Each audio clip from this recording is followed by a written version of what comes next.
ඔයා පාවිච්චි කරන වෙබ්සයිට් 3ක් කියන්න. මොන වගේ වෙබ්සයිට්ද යූස් කරන්නේ සාමාන්‍යයෙන්? සාමාන්‍යයෙන් Pinterest අද ඔබගේ කතා කරලා එනකො මට වෙබ්සයිට් වල වීඩියෝස් බලන්නේ නැද්ද? බලන අනේ බලලා නැහැ. නෑ පොරු මාර්සි දාන්න එපා. හරිද? නෑ තියෙනවා බලලා තියෙනවා. ඒක සීක්‍රට් දේවල් නේ. ලංකාවේ තෝවාගේ පට්ට බල්ලෙක් ලංකාවේ නෑ. හරි ඔයාට ආසද ඒ වගේ වෙබ්සයිට් එකක් හදාගන්න? ඒ වගේ කියන්නේ ප්‍රොෆෙෂනල් ටයිප් වෙබ්සයිට් එකක් හදාගන්න. අර කට වහපිය. අදාගන්න සුපිරිම තැනක් තියෙනවා වගේ ඇප් ඩෙවලොප්මන්ට් වෙබ්සයිට් එක ඩෙවලොප් කරන්න කම්පැනි එකක් තියෙනවා. ඒක තමයි Samsung LK කියලා. අහලා තියෙනවද? ඔයා සර්ච් කරලා බලන්න TikTok එකේ. දැන් ෆලෝ කරොත් ඔයාලට දෙනවා gift එකක්.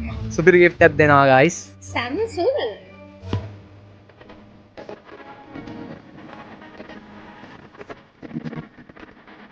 මෙයා ෆලෝ කරලා තින්නේ. මෙයාට අපි දෙනවා සුපිරිම gift එකක්.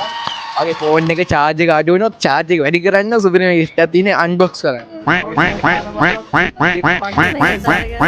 උඹලා ටේප් කරගන්න ඉන්න අවුලන්නේ. මං මාර කැඩියෙක්.